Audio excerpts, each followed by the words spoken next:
good afternoon, good morning, wherever you are in the world. But tonight is another night for Fight Club here at INGAGE. Woo! As you might have seen, I am JohnathanHyde here to cast tonight, and we are joined not by Tano, not by Lobo, but a brand new face coming in here, Meowri. Hello, Meowri. Say hello to the beautiful people of EU. Hello, I am so excited to be here today. Got the invite, so we're just filling in for today, but I'm so excited to be here for the Unite Fight Club for the very first time. It's great to have you with us today as well. And you know what? We also have some fantastic teams on the table to go at as well. We have No Follow versus Komai Esports, and we do have MTZ versus Los Catacados. We have seen these teams before. They are absolutely demonic, especially coming into Fight Club there. So Meowri, welcome to the EU. What kind of Pokemon do you expect to be banned over here instead? I mean, NA is a whole different scene, a whole different ballpark, but what do you think with your NA experience that you might see on the ban table, especially with new patch notes?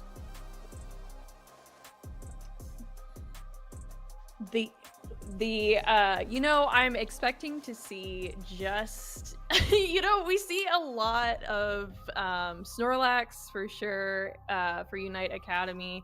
For the bans, pretty general. We see a lot of Clefable, Blissey, Suicune. I have no idea how that's going to change regionally. I don't know if there are certain trends that are going on in the EU. Haven't watched a whole lot of EU matches, to be quite honest. That is okay. You know what? But that's all right, because we do have some caster picks. So we'll have to get to that in a moment, because as you can see, beautiful people, our schedule for today, day 10, as I said, I do not lie. We have No Follow versus Komai Esports. And then we are followed up by MTZ Esports and Los Catacados. These are going to be some fire matches today coming in. These are going to be some awesome matches as well. The players are fired up, ready to go. And it's going to be even more exciting because every match today, even though they're only best of threes, is going to be Fearless Draft. That's right, the Fight Club special Fearless Draft. Meowri, even though these teams are in a Fearless Draft format, what kind of Pokemon do you hope the teams pick up? What's one of your favorites that you would love to see EU adopt as their own? I definitely don't have any sort of bias whatsoever, but I always love to see an Espeon played. Alolan Raichu has been one of my favorites lately. I don't know if it's going to see a lot of play. I don't know if Megazard is banned, but it's absolutely crazy right now within ranked modes. But is it banned for this format, Jonathan? I'm not sure. Mega Lucario, Mega Charizard are going to be global bans. But that's not the only bans our teams have to contend with. They also have to contend with the standard 3 bans from each team. So it's 6 bans total on top of those 2 global bans, as well as the Fearless Draft rules. So for all you people joining the stream and do not know what Fearless Draft is, let me break it down for you. Fearless Draft is basically you ban your own Pokemon used in the previous match against yourself. So, as you can see on this beautiful graphic, we have Aegis Slash, Armarouge, Blastoise, Absol, Alcremie. If you take these 5 Pokemon into Game 1, going into Game number 2, they are banned against you. Then you got 6 bans, you got 2 global bans. So that is effectively 13 Pokemon already banned against you going into match 2. Now you can take the 5 Pokemon again. Azumarill, Chandelure, Crustle, Darkrai, and Blissey going into Game 3. That is effectively 10 bans on top of the global bans, on top of the regular bans for the matches. So as the games go in deeper, I get more and more bans stacked on top. More of the roster becomes unavailable, so you have to pick your Pokemon wisely coming through each one. You want to take Blissey Game 1, well, that means you can't have it Game 2, Game 3, Game 4, Game 5. So you have to plan when you want the Blissey to come, if you wanted to let it. Some strategies we've seen adopted is teams will go in and they'll say, you know what? will take Eldegoss game 1, and now it's perma-banned against our enemies. They can't use it. They can't touch it. They have to learn something else. Meowri, give me your take. What do you think of the Fearless Draft rules? I've never encountered these rules before. I feel like it would just provide a lot more interesting gameplay to watch for sure, because these teams are going to have to dig deeper into their picks and not just keep spamming the same thing. I mean, you could see teams will grab things from each other in other formats, but this format would really force them to be creative, pull out some different things. So I think that will be super exciting to watch. Oh no, absolutely. It's going to be great coming in to see all this. It's going to be really awesome to see it as well. But also, guys, check it out. We have another event coming our way. This is not just another tournament. This is the INGAGE Ultra Series taking place on December 6th. It's your first step toward the INGAGE Master Series 2026. It's going to be featuring a $1,000 prize pool, that Master Series, so you definitely want to get in. So the winning team of the Ultra Series earns a direct invite to the 2026 playoffs. That means you skip the line and secure your spot early, so you don't want to miss out on this tournament. Now, why else do you not want to miss out on the tournament? There's a $300 prize pool for the qualifier. I mean, that's amazing, isn't it? Don't you just want to hop in there and be part of that so you get a little bit of money now, and then if you win the whole thing, you get a little bit of money later? I mean, that's always great. Every format's going to be best of 3, and the participating regions for this event: Europe, EU, NA, Latin, North and South, and Brazil. So we have a lot going on. So if you're aiming to be for the big stage in 2026, it starts here. Prove you belong. So Meowri, INGAGE Ultra Series, what do you think? Gonna be a really intense tournament? Gonna be a really intense hype thing? Yeah, you can definitely see where, I mean, just having that great prize pool there would definitely motivate a lot of teams. I'm really excited to see this. This is my first time seeing the Fearless Draft, like you said, and also the INGAGE series just in general.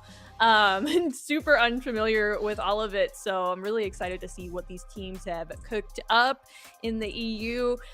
We could compare and take some notes to NA, so that'll be super exciting. And yeah, it'll just be a super fun. We are going to be looking at 2 sets, best of 3, and I am so excited to see it today. Well, you know what else is a best of 3, Meowri? These special codes from our sponsors coming in here as well, because thank you, because we would not have a stream at all without the Pink Parsnip computers. They are what helps us bring everything together. So the sponsors for this today, we appreciate everything they do. So if you want to go in, grab yourself a little bit of a computer, you want to grab yourself a little bit of a Steam Deck Mini, make Lobo a little jealous, guys. You want some free UK shipping on any purchase over £300, go in and use INGAGE 5 for 5% off, INGAGE Stream to get £15 off the Stream Deck Mini, and use INGAGE Ship for that free UK shipping. Everything comes in best of 3s, and Pink Parsnips does not fail to deliver on that. So get in there, grab it, and I'm just going to be so excited to see what these games are going to bring in, Meowri, because you said your favorite Pokemon, Espeon, Raichu. EU comes in spades with these Pokemon. Espeon especially getting that new buff on the patch notes onto not Psyshock, not Psybeam, but the Stored Power Future Sight set. That is going to be wild. Yes, that is definitely super wild to see for sure. You could definitely get a ton of damage in with stored power and future sight resets just in general. So it will be super exciting to see how much damage new players are able to put out with this new patch. Did that actually come out? Is that actually out right now? I didn't see that it was. Yeah, it came out this morning. Fresh AM, hot off the bucket, 2 a.m. for us Canadians on the Eastern Coast, and the Americans too on the EST. But for you, it would have been 11 p.m. last night. Where were you sleeping? Come on. I Come was on. asleep. I have not been too on Unite Beautiful. lately. But yes, this patch is super exciting. We see the huge buffs on the Leafeon, the Sylveon, and the Espeon. So Eevee mains are going to be eating. I am so excited to see what these teams are going to be doing with all of this. Oh, absolutely. But, beautiful audience, I do have to apologize for one thing. I did spread a little bit of misinformation. There are no global bans. That means Mega Pokemon are in this. Lucario, Charizard X, they are legal, which is just in time because a new patch note came in to nerf them as well. So hopefully we'll see some more balanced play. So I do apologize for lying to you beautiful people. I just got caught up in the moment. I was like, yeah, I know they're gone, get them out of here. But hey, this is what it's all about, making sure we correct ourselves in the moment. So Mega Lucario, Mega Charizard, I think these are Pokemon that are going to be in the ban slots despite the nerfs. Charizard has just been so powerful. Even with the Unite move increase, Energy Amp just kind of breaks it back down a little bit, so it makes it a little more tame, but Mega Lucario, I think, is still going to be a strong all-rounder pick. Absolutely. You could definitely see that for sure. And you know, a lot of this casting there's a ton of information that's thrown at us all of the time. I actually haven't been able to go through the full patch notes. I've given them a good little skim. But I saw the EVs and I was like, I'm satisfied with this. Yeah, because it's more than one Eevee that got buffed. Leafeon got a buff. Sylveon got a buff. I'm so excited to hop on my own stream later tonight. Get that Sylveon buff, the tank Sylveon. Specifically, we got that Draining Kiss buff to the healing. Oh my gosh, I'm so excited to run that. I've been messing around with it a little bit. It is insane how that's going to go. And was going to maybe it's enough to bring it back. Maybe it's enough for allow Sylveon to go toe-to-toe with some of these all-rounder kings. I mean, we have Empoleon still on the back end, still on the downside, but still finding its way in, especially in a Fearless Draft format. Mega Lucario, Mega Charizard, they always take them out. But I mean, Pawmot could be something that you go with there that Sylveon might be able to tank on now, at least survive until allies come. And then there's always that dreaded King Blaziken. Oh my gosh, that thing is just fire on top of fire. And as a Sylveon, you don't deal a whole lot of damage to fire Pokemon as a fairy type, right, Meowri? No, you do not. No, you do not. But, you know, it is exciting. I haven't seen a tank Sylveon in a very long time, so that'll be super fun. Absolutely, but we're in the draft phase. Gonna be Komai Esports, your purple team, with that first pick. No follow, gonna be on that orange team. Going to be in the second pick, so we do have advantages, disadvantages to either team. Take a look at these. We have Iceless, Ware, Classics, Clem, and Oni for Komai. Over on No Follow, we have the dream team that we've always seen around the EU. We've got Bruv, Potato, Marv, Klaus, and Zante. These are titans that Komai Esports is going up against, but I mean, it's Komai Esports. They made it to Worlds. They may have lost a few members of the roster, brought some new ones on, but again, this is just speaking to that Sableye ban. Komai is infamous for bringing that Sableye, and in No Follow is saying absolutely no way is Sableye coming into game number 1. Yeah, that Komai is definitely a very familiar name for a lot of people. I'm really not surprised to see the Darkrai ban. You do see the pretty standard that Suicune banned out. We're going for our first picks here, though, with that Pikachu. Not Pikachu. Oh my gosh, I cannot see. That is Eldegoss. What the heck? Eldegoss getting picked in that first slot. Really strong all-rounder in the Blaziken, and the Zacian getting picked for No Follow. Yeah, no, but we're going to have that. Yeah, you just said Blaziken, Zacian. Zacian got a little bit of a nerf to that attack speed. Does the attack speed increase from Metal Claw? So maybe we'll see more Sacred Sword coming out now from the side of Potato. Or maybe they're just saying, you know what, the attack speed nerfs don't really matter. Zacian is still that great, impressive force. Classic's going to come in on the Mamoswine, a typical tank we don't typically see coming in, even though Snorlax, Crustle, and Umbreon still on the table. But the Buzzwole, oh no, Meowri, I can't do the voice, but Buzzwole is here, and they are here to cause some ultra havoc. Yes, they are. And you know that Mamoswine pick, it can be risky for teams to pick it for sure. If the other team is able to really keep it from scaling, it can be super detrimental to them. We do see us hovering over that Alolan Raichu pick, along with a Miraidon. The Trevenant will be interesting to see as well. I've seen a lot of people do a lot of work with that big root on a curse build, really being able to capitalize off of that extra healing there. It looks like No Follow is going to be finishing this off with an attacker pick with a Decidueye.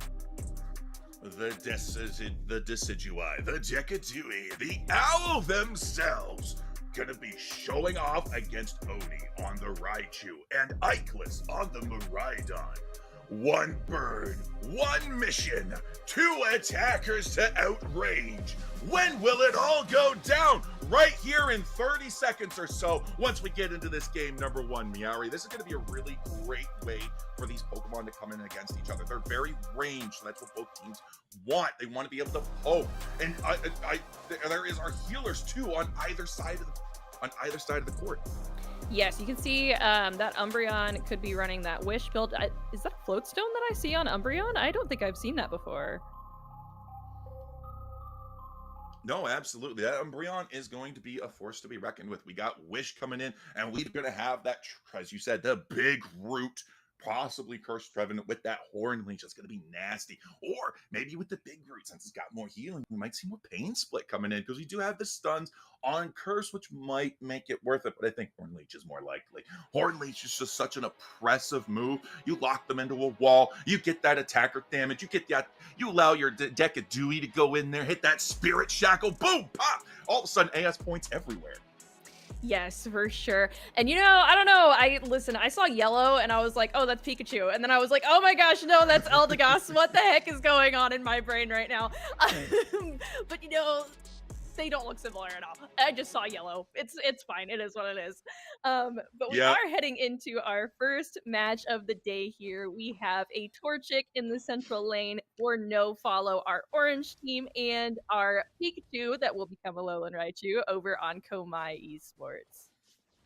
And in the top, we have that Buzzwole going up with the fake Pikachu here, because I tell you right now, they're already baiting our standing casket here. We got Meowri coming in, and we're already hating that Eldegoss. Come on! Where do you think you're going? Where? Going on that? We get the Buzzwole there, but the Sashian goes in. They've already popped their ability there. They're going in with 5 points. They're trying to take the KO, but they're backing out as the Natus come in. Raichu is here, though, putting down the pressure. Can Combuskin make it in time? Raichu is a very threatening force for this Umbreon here up on this top lane. Being able to come up, get to that level 5 early, and that stored power with those recent buffs is very, very scary for them to deal with up there. Down bot lane, we've got Miraidon and Mamoswine trying to go ahead and get that guy online. And we are looking at an engage here with Umbreon and Zacian going down to a Alolan Raichu. Yeah, a nasty 2 KO streak for Oni, as Ikelis is now putting the pressure down on the pad. We are going to be seeing players backing up and looking to renegotiate themselves on the field, readjust, reposition, going in. We're taking the Natus there with Oni, so that's always a great round of experience there. You want to hit that level 7 because we're only 20 seconds away from that Regidrago. Too often those Natus are definitely ignored down in that middle lane. It can really make a huge difference here. But these teams know what to do. They're grabbing them up out of this top lane, and they're getting what they can out of this bot lane, too. This baby owl is in trouble, having to pull back away from its pad here. Komai is putting a lot of pressure in, and we are heading back up top where there is more action. Yeah, but Klaus is online at level 7 and the overheat's coming in there, but dodges it and gets out of there. Buzzwole misses by a hair as they're now coming in. Raichu's in the top. Oni is ready to assist. Regidrago is now being interrupted by Classics there. They're going to be taking it down in 1 hit, 2 hits, 3 hits. Gone! Raichu going to secure that up. Now, No Follow is taking position in the top side bush. We have 3 seconds until the 720 per turn. But Classics go in, gets a nice Ice Fang, takes down Zacian. Klaus is in trouble. They got to get out. But it's the 2-hit KO for the 3 KO streak for Oni. This Raichu is absolutely eating, with this Mamoswine able to provide some really great opportunities for its team to engage, going in, throwing people around, and everyone is able to follow up beautifully. Up top, we do have a Regirock up top, so that means Regieleki is down bot lane. Yeah, Regieleki decided to switch things up, said, you know what? I'm going to kick my brothers out, and we're going to take the basement. It's got more room, it's got more fight, it's got more power, and I just made some new friends with no follow, and I'm going to go help them score some points. Yes, you can. You can see that Miraidon tried to get that secure on there, but huge, bright meteor storm, I believe, coming in there from that Miraidon, trying to fend off this Regieleki, who is now on the side of no follow, but not able to go in. Buzzwole able to capitalize off that distraction, though, and get a couple more scores in. Yeah, and that's exactly what you want to do. You want to further your lead coming into this.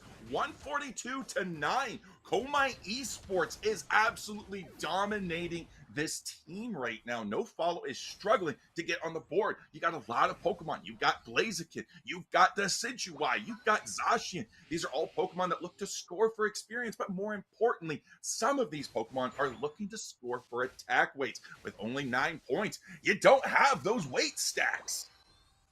You do not have those weight stacks for sure. We do have a little bit of an engage here down in the middle. We're trying to poke at each other, just see what we can do. But you know, it's tough here. Komai Esports does have a really great level lead. No Follow is gonna have to be looking for a good KO here to put them back in this game. Grab as much farm as they possibly can from Komai Esports.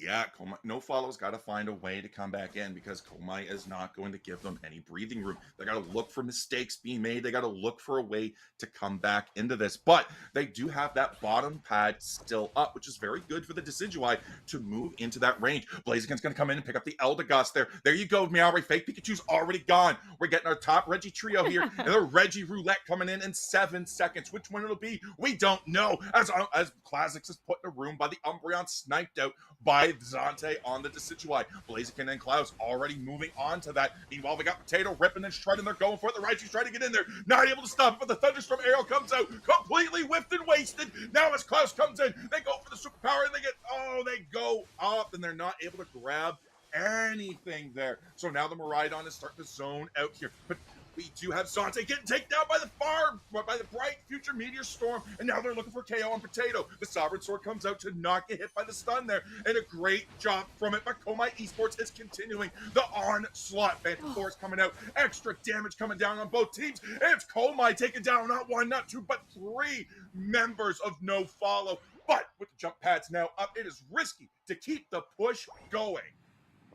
It is very risky to keep that push going. I mean, it is brutal out here. Blaziken trying to get whatever stacks it can in on this Miraidon, but Miraidon is absolutely not having it, pushing them back to their tier 1 pad here. Blaziken does end up getting that KO there on that Eldegoss. Regidrago is up, and so is Regieleki here. Both of these teams are split up. They're trying to grab what they can. No Follow is going to have to play this carefully, though. Zacian trying to make a play, but just not quite able to. Regieleki does go to the side of No Follow once again. Hopefully this gives them some time and the momentum they need to turn this around. Well, Regieleki crashed. They're saying, hey, my bros, No Follow. They need some points. I'm going to help them get on the board. 28 going in for the Blaziken in a very crucial stack, pulling them up to 108. Now, something that's very crucial to note here as well, Meowri, 142 to 108. This 142 is a number we are familiar with because Komai Esports has been sitting at this number for a while. Even though they were ahead on points, they have not found an opportunity to continue scoring. And with 60 seconds to Groudon, 15 until another Reggie Roulette in the top side comes in, this could be the opening No Follow needs to make a comeback. No Follow has definitely done a very good job of holding that, making sure that no other scores come in, no more pushing in on their pads. We have one more Regirock that will be up just before this Groudon is on the map in 30 seconds here. So we are going to see if No Follow might be able to make a snipe on it with this Blaziken or this Zacian. They do look like they're opting to just keep it safe, keep it back, and go get their positioning right for the Groudon fight. Yeah, and as they're coming in, they're going to be able to take that buff in the top. That's going to be theirs now coming in to this Reggie. I was going to say the Reggie Groudon fight. Every objective is now a Reggie. It's Reggie Rock, Everyone's Reggie a Ice, Reggie. Reggie Steel, Reggie Drago, Reggie Lecky, Reggie Groudon coming in. But 5 seconds till Reggie. Until I almost said it again. Until Groudon is here. Blaziken's already sitting on top of it. They're going straight for the rip. They do have good secure on the side of no follow, but it's just a bait. They're diving in. They're going straight for this fight. But it's so chaotic. Everywhere's going out. The Ultra Soul Slam from out is coming out from the Buzzwell there. They're looking for Potato. They might have found him. Yes, they do. They take him down, but he's still going. But it's Zante. Zante on the Decidueye. That's gone. We have Marv on the Umbreon. That's now down. We have Bruv on that Trevenant. That is now gone and taken down. That's 3 members. No follow.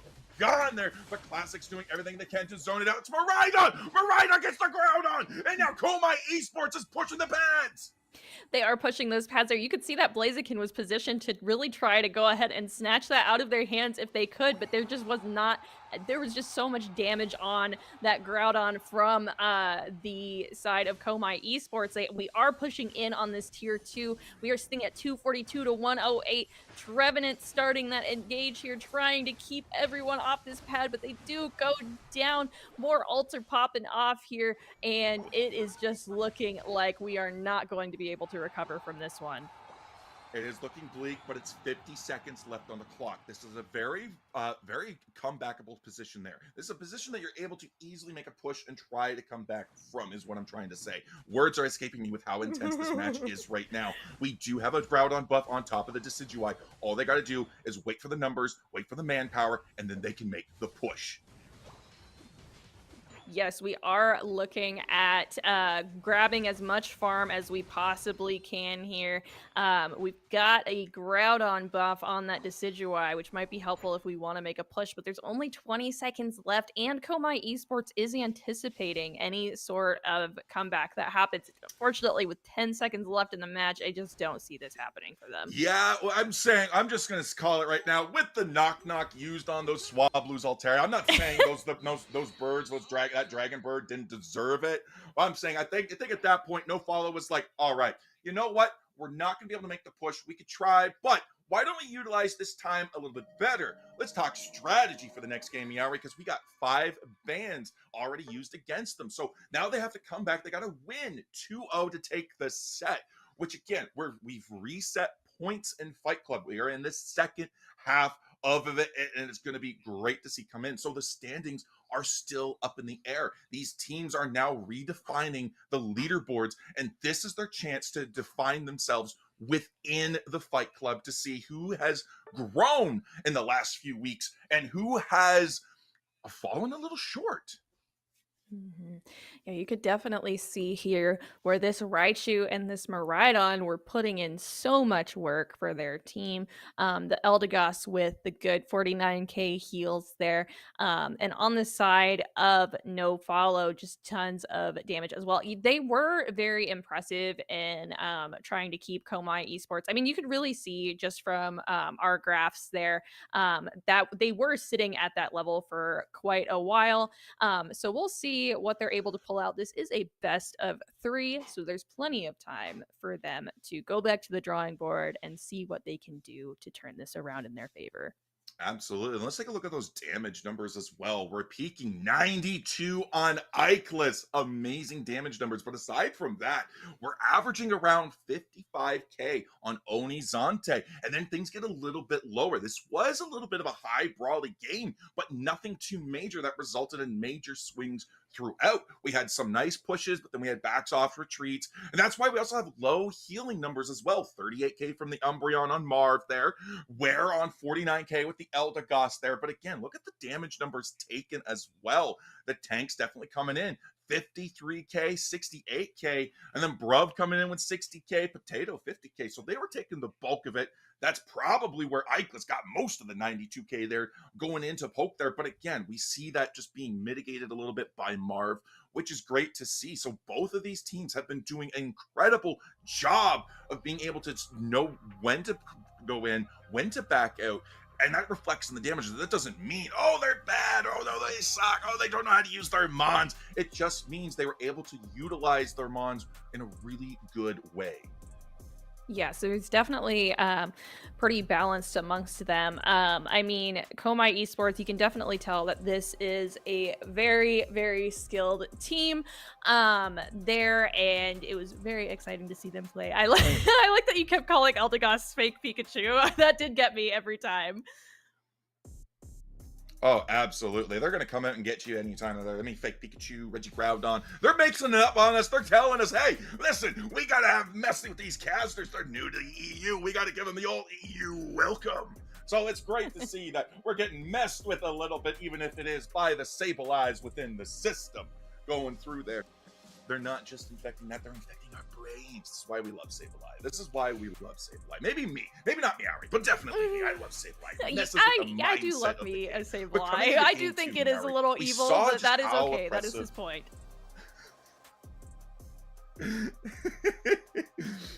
Awesome. But we're going into the draft phase now, Meowri. And again, what do you expect to see onto this draft phase? You know, absolutely none of the Pokemon that we saw last game. So no Eldegoss. Fake Pikachu is out of the game for real. Mamoswine, you're not going to be here. No Buzzwole, no Miraidon. I don't mind that. As someone who mained Wigglytuff for a very long time, Miraidon is one of my mortal enemies. So I'm glad he's out of here. And yeah, a little sad about the Alolan Raichu being gone though. Yeah, but you know what? That with the Raichu gone, that's one of your two. That just leaves it open for Oni to just rock the Espeon here. Come on, Oni, we're channeling our Espeon vibes. Bring it in. We gotta see some more Espeon there, because I'll agree with you. Raichu is always a beautiful Pokemon to see. I love just how versatile it is, whether it is the Electro Ball Thunderbolt build, or whether it is the Stored Power Psychic build, or if you want to be a little crazy, Stored Power Thunderbolt. Just don't do the other two mixed, because that doesn't really work as far as I know. But, I mean, we are fearing Komai Esports is fearing Raichu a little bit. They're respecting it and getting rid of it in the ban. Yeah, you know, that's interesting too. We also see the Pikachu taking some heat as well. We don't like that guy, the main guy of the series. We don't want to see him today. But, you know, that's okay. That just gives us some screen time for some other Mons as well. Blaziken is out of the game also. And we do see No Follow getting this first pick here on... Oh, they faked me out. They faked me out. Oh, it looks like we got Eldegoss. Eldegoss is back again. Just kidding. We thought fake Pikachu was out, but No Follow had to bring it back. They're like, no, Pikachu, fake Pikachu's got to come in. We got Raichu. That's a real Pikachu that's gone. We're getting rid of the real Pikachu. Now we got to bring in the fake Pikachu, because all the Pikachus have to be banned in some capacity. And if No Follow can bring it in, they're gonna bring it in. But just what else are we gonna have to fight against, though, Meowri? Suicune Snorlax. An absolutely devastating combo, and something that has been banned consistently that I've seen. Darkrai. Darkrai's not in the bans, but it's not in the first picks. Mega Lucario coming in on Klaus, but Darkrai is nowhere to be seen right now. No Darkrai on the board whatsoever. You do see Snorlax come out again. You know, I'm really not surprised to see that guy out here. Suicune was not banned out, so it does see some play now. And like we said, you know, we were hoping without the Alolan Raichu, maybe we could get an Espeon on the board, and we do see that guy there. Along with Zacian once more, some Mew, some Serena, and you know, I really haven't seen Psyduck a whole lot lately. It'll be exciting to watch that creature. You know what, Meowri, I'm going to say right now, you're also getting very lucky here. Ikelis coming in, Espeon. We channeled the caster vibes. Guys, where's my goal-getter Duraludon? Where's my tank Tyranitar? Where's my X-Speed Sableye? Come on! The EU's already spoiling Meowri, and I've been here, what, 2 weeks? Come on! Come on! I have to say, listen, every player that I've met from EU has been so incredibly nice to me, so maybe I'm just favored over there a little more than NA. I don't know, I'm feeling the love already. But we do see that Glaceon out here, and you know, I haven't seen, whenever we're looking at our NA games that we cast, I haven't seen a whole lot of Glaceon either, so that'll be super interesting. The Mew there with that poke, as well with that beam, can definitely be a force to be reckoned with. Yeah, no, Mew has always been a force to be reckoned with. It's a Pokemon you can't underestimate. But speaking of underestimating, you're just right, Meowri. Glaceon. Glaceon's in here, and it is something we see from time to time here in the EU. It's not a popular pick, but it's not like it's a rare pick. It's like a little bit uncommon. It's like that middle ground between rare and common there. So it's like it's not quite like, oh, it's a wild shiny Pokemon, but it's like I don't know. It's like not quite that 5%er either. It's like that 8% Pokemon spawn. And they're like, why do I have a 2% spawn on this one Pokemon? You put this at 8%. That's what it is. It's like an 8% Pokemon that you see in We the need wild. some shiny Pokemon in Unite. We do. Shiny Pokemon. We're gonna have to pick your brain on this later because we're getting into game number 1, Meowri. I love your ideas. But Komai Esports, your purple team, no follow your orange team here as we have Mega Luca taken into that central path here for no follow, and Glaceon doing a split jungle for Komai. Yes, and you can see Eldegoss going ahead and grabbing that red buff for the side of no follow as well.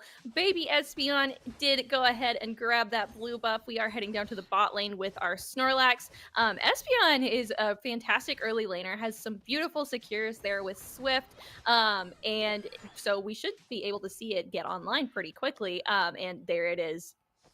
Yeah. Listen, that was like the 40-second dodge there, the 40-second mile run, the sprint just coming in, and we already have Ikelis coming in, but the Lucario comes in and takes it down just as quickly as it evolved. Lucario says, we can't have that. Going in for its first stack, the first goal, and now the first advantage to no follow in the bottom lane. Yes, you did see Espeon come online very early, but they were also KO'd very early as well. We want to make sure that we keep that advantage for sure. They are going that recently buffed sword power build, getting a lot of damage in on this Lucario. Passive down, though, so we want to be careful and back off here. We are heading up into the mid lane where Glaceon is grabbing these Natus. Ooh, and it's not the Icicle Spear. I believe that move is called Icy Wind, but don't quote me on it. I think it's going to be Icy Wind Freeze Dry coming in here. That's going to be just as dangerous because it's just an auto. It's just as dangerous as an auto. But instead of just going tick, tick, tick, tick, tick, giving you false hope as you try to get away and you just never make it to the pad and it follows you all the way to the Hoenn region from wherever the Aos Stadium is. Instead, it's just going to do it all at once. But the Zacian's going to start pressing here on no follow. They're going to take the KO. Not the one KO, but the double with the Suicune there to help it in. That's going to be a point, an advantage into the top side for Komai Esports. They desperately need this as Regidrago hits the field. Yes, they desperately need that. That is called Icy Wind and Freeze Dry there on that Glaceon.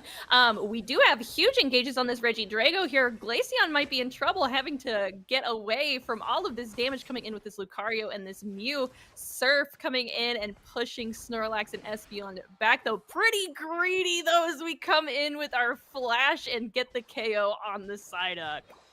Yeah, if there's anyone feeling that headache right now, it's gonna be Bruv. That is not an easy load to take. Snorlax weighing a lot of tons, a lot of kilos there. That's one of the heaviest Pokemon in the game. Not the heaviest, but one of. So Psyduck, do not envy what you're feeling right there. But the Suicune's going in, locking down the Serena with a nice little freeze there. 5 seconds until our Regis have spawned. Roulette is in the top. We're going to see here what we got in just a moment. But in the bottom side here, we're going to keep the suspense because it's going to be Regilecki down at the bottom here, going to the side of no follow. Yeah, Regilecki uncontested down there with the Mew getting the unsurprising secure on that.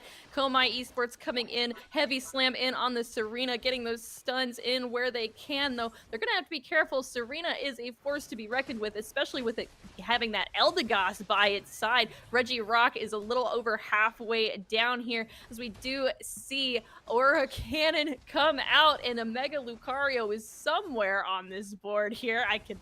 There is so many Pokemon on my screen, I cannot see him exact. Oh, there he is. We got him. But Regirock does end up going down there. It does. Espeon going to be coming in with the secure. So Ikelis coming in clutch with that there. I can't remember if that was Psybeam or the boosted, but I'll tell you, that was a good secure from Espeon. You can't underestimate just how powerful of a secure Espeon is, even if it's future sight, because stored power does a lot of damage, but that boosted is so strong. You cannot underestimate it because you can B-press that thing and it goes straight to the Pokemon. It doesn't even touch any of the opposing. Yeah, I cannot tell you how many times that boosted has saved me in several matches. For sure, Espeon always has a fantastic secure.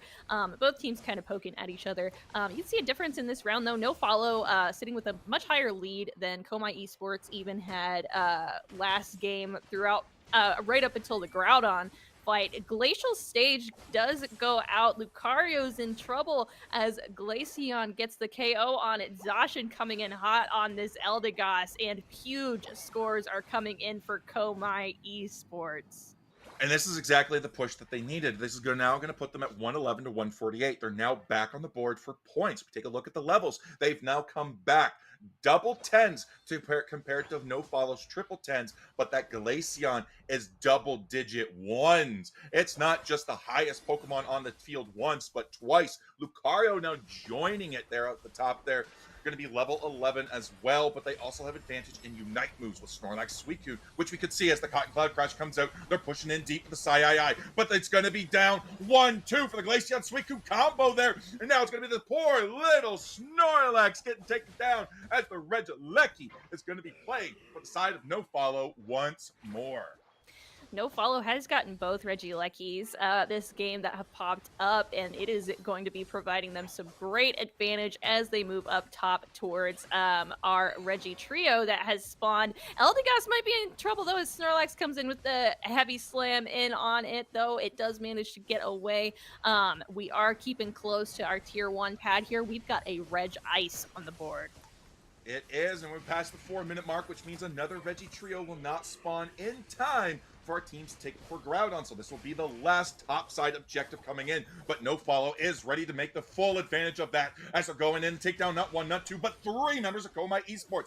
Poor little Snorlax got taken down. Suicune's doing everything it can to not just interrupt the scores, but stall for them. This is a huge pad, huge overs. They do not want to allow them to get 3 stacks. They want them to panic, put the scores in. They don't want to see those stacks. And now a massive 245 to 111 for the side of No Follow. Yeah, we see Regidrago is on the board here. Our Groudon is going to be here in a minute 20, but Regidrago does go down to the Mega Lucario here. Psyduck just kind of poking in. We're able to go ahead and grab some of that extra experience away from Komai Esports. Mega Lucario might be in a little bit of a scary position here, as Komai Esports really does not want them to get near their tier 2. Psychic Solaire coming out, trying to snag some of these members of No Follow with Psyduck going down. Yeah, poor Bruv once more feeling the headache coming down, but it is going to be Snorlax once more. Classics taking the high, saying hi to Nurse Joy at the Pokemon Center. In the bottom lane, we do have one final Regieleki before Groudon makes a spawn and an appearance. But Komai Esports is lacking now behind on levels. 13 on the Mega Lucario, 13 on Mew, 13 on Serena. Meanwhile, Komai is only dreaming of 13 right now. Not a lot of dots on the map left to collect. 19 seconds till Groudon. They want to start looking for a position in the pit now.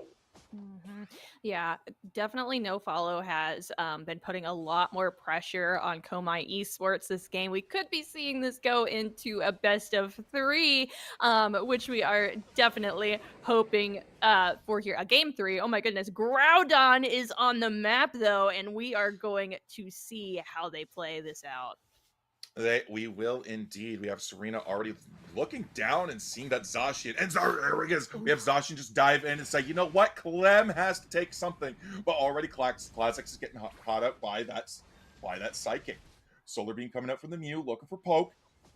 Not a lot of healing options on the side of Komai Esports. So all of this poke, extra damage. There goes Ikelis on the Espeon. Taken down. This could be exactly what No Follow is looking for. They take down one. They're looking for where onto that Suicune there. Very low, very juicy looking. We're going side deck in deep. We're looking for the Surf. They get the KO. They say, hey, I will go all the way to Kanto if I need to for the KO. Now we're pulling down the Zacian and we're going for the points here. Possibly. 3 members down for Komai Esports taken down in this fight, but now they're respawning the back of the trying to find a way.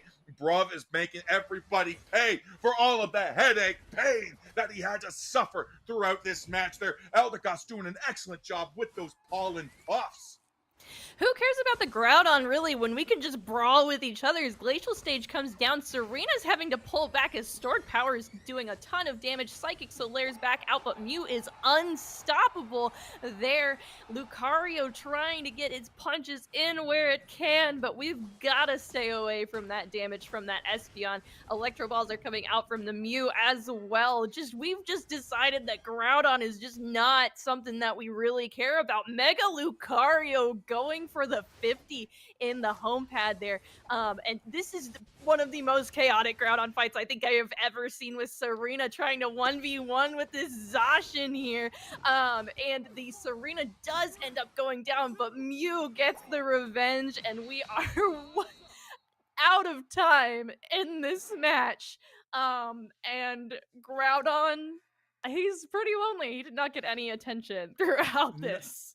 None at all, Meowri. Oh my gosh. No Follow said, one final boss. Let's up the ante and give you 5.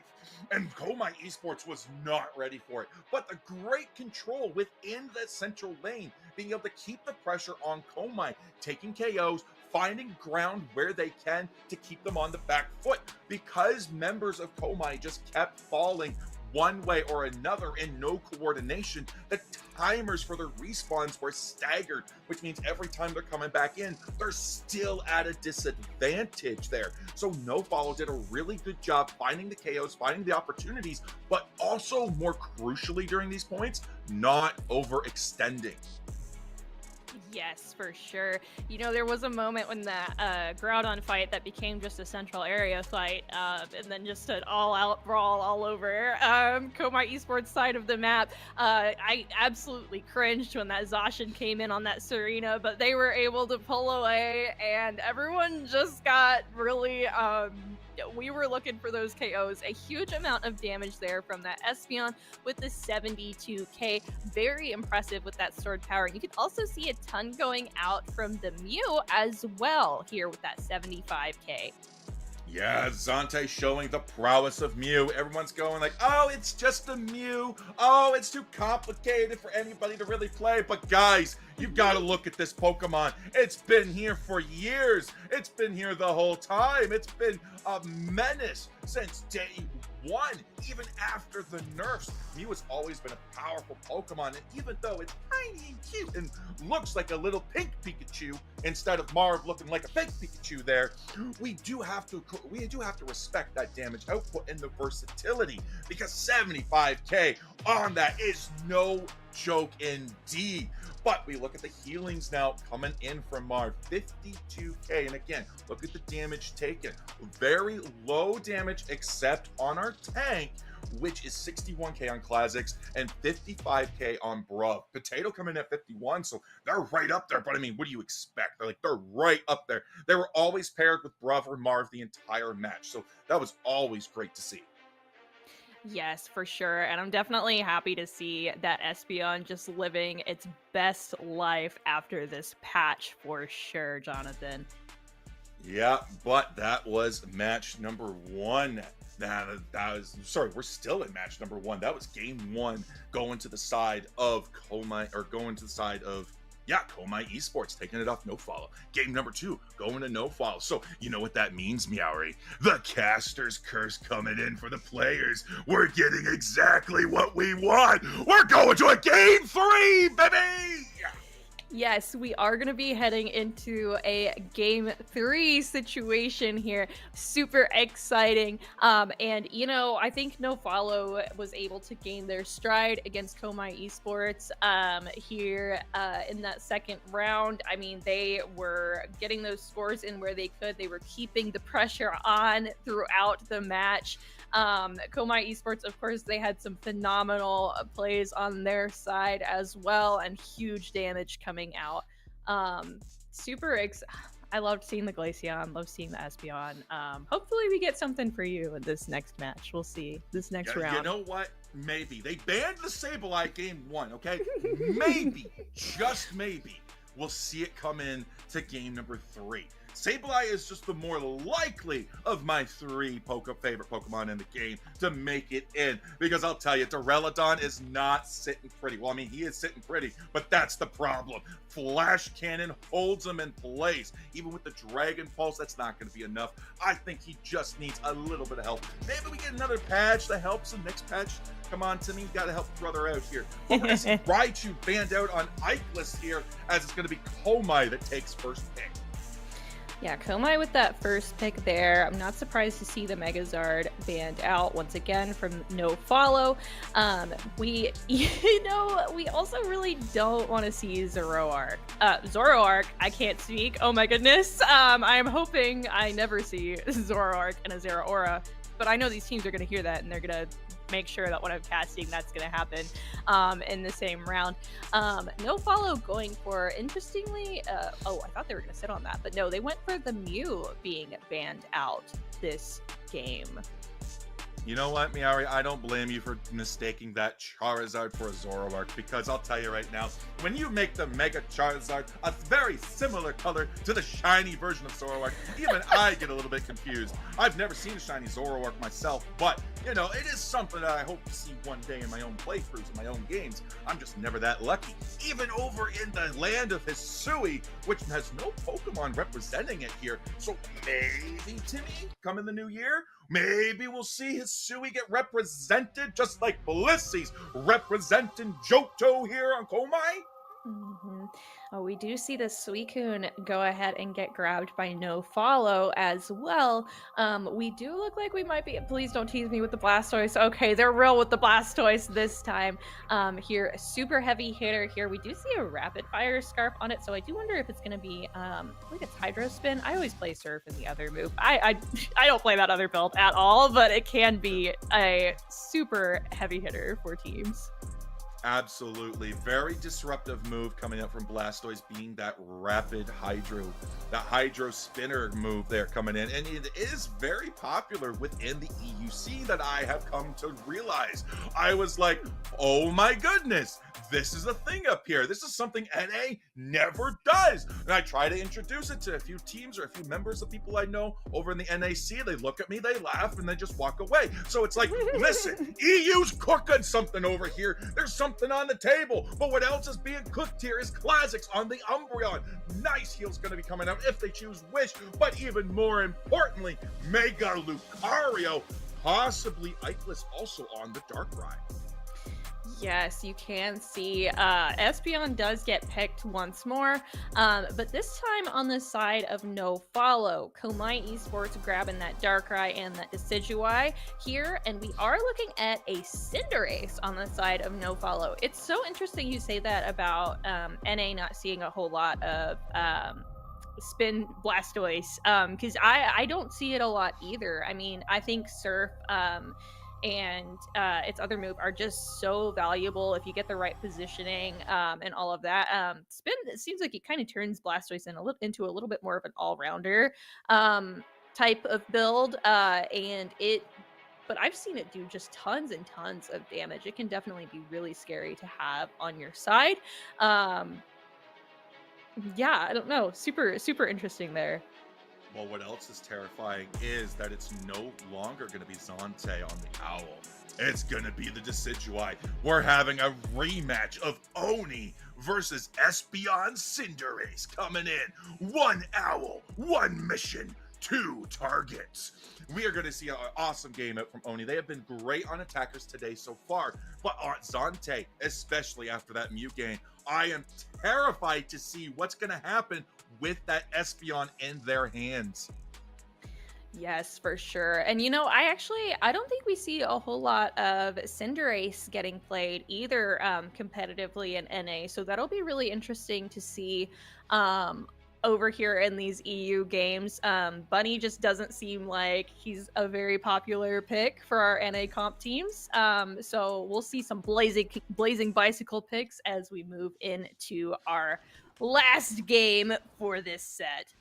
Yeah, game number 3. Match point with Komai Esports, your purple team, once more. No follow, your orange team, once more. And we're sending those little starters into the central path because they got to get growing, they got to get big. And level 5, they're going to be just auto A pressers, but when they get to level 7, that's the real damage coming in. As we get the Buzzwole coming in with massive damage, taking the first KO and the first score of the match. Yes, this Espeon might be extending a little bit far. They do end up pulling back away from that Darkrai. Buzzwole just putting in so much pressure here on this poor little Chansey. Lucario's trying to get what it can here. With the Decidueye is coming up to get some very sharp leaves in on this Buzzwole, but Bunny's here and Bunny's ready to start kicking.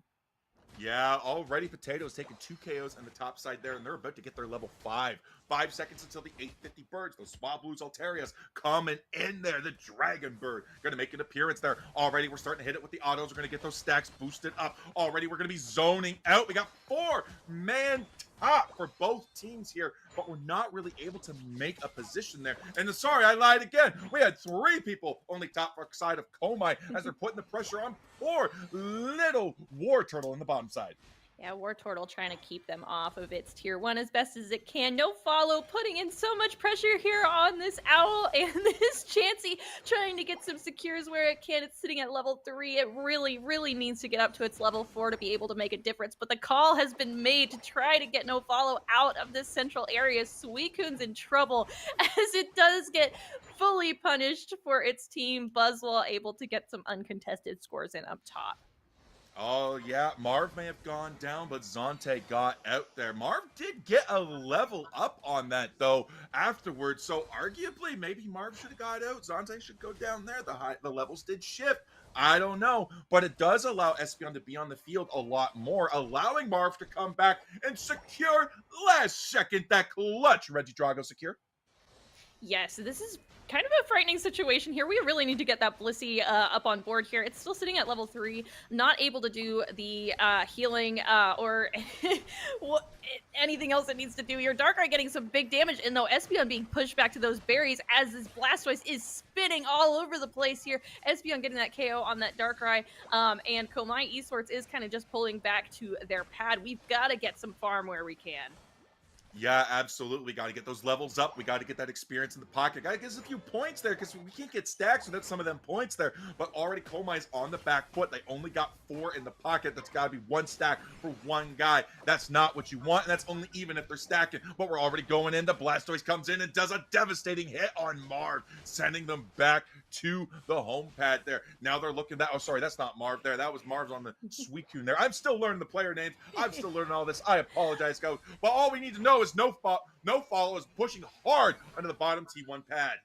Yeah, No Follow really, really is showing a lot of confidence this match here as their Suicune is able to kind of get a lot of vision for them as they're moving up top here. Buzzwole going ahead and getting rid of that top tier 1 goal.